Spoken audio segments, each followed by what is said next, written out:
Apparently, even Donald Trump's campaign managers understand that the violent rhetoric that has been coming from the right is now somehow dangerous, or at the very least, they're pretending to understand how dangerous the violent rhetoric has become following the events on Saturday.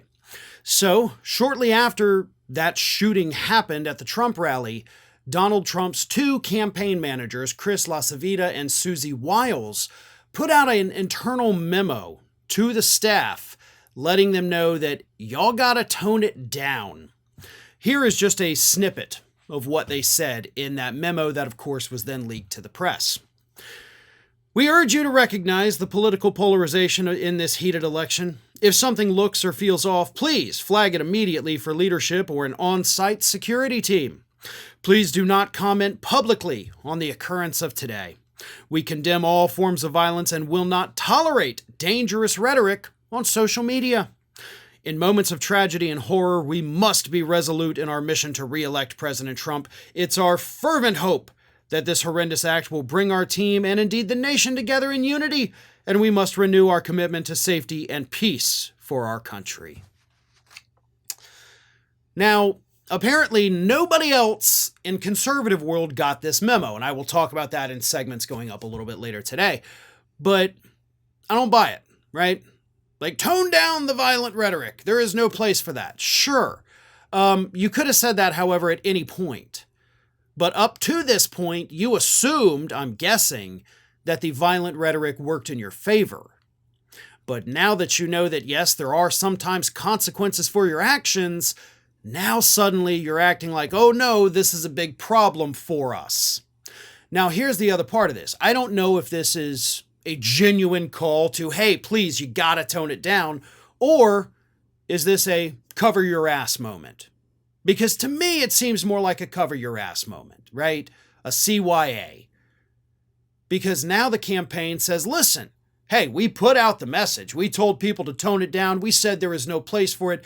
None of this is on us, okay? Now, if people choose to not listen to the memo, that's on them. But you can't say that we didn't do our part, that we didn't condemn the violence, because we did.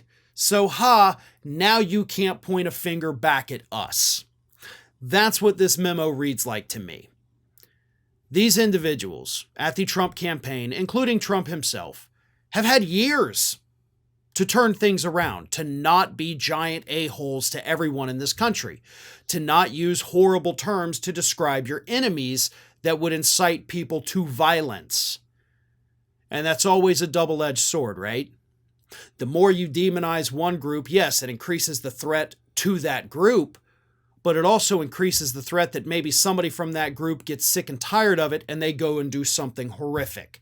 Now, in the case of Saturday, of course, this individual was a registered Republican. So I don't know if this was just a Trump supporter that was tired of Trump. I don't know if it's a conservative who never liked Trump. Or I don't know if it's somebody who was registered as a conservative but was actually liberal. I don't know, and honestly, none of it matters. The motives of this individual do not matter to me. What matters is that the violent rhetoric that we have heard coming from Donald Trump and his campaign ever since he descended down that escalator in 2015 announcing his candidacy, what did he do? He immediately gave a speech and said, Mexicans are coming across the border to rape and murder you. You have been inciting violence against other groups of people since the second you announced your campaign. So that was 9 years ago, actually. So for 9 years, we have dealt with this. For 9 years, you have attacked people relentlessly with the name calling, the mocking, and of course, the dehumanizing language.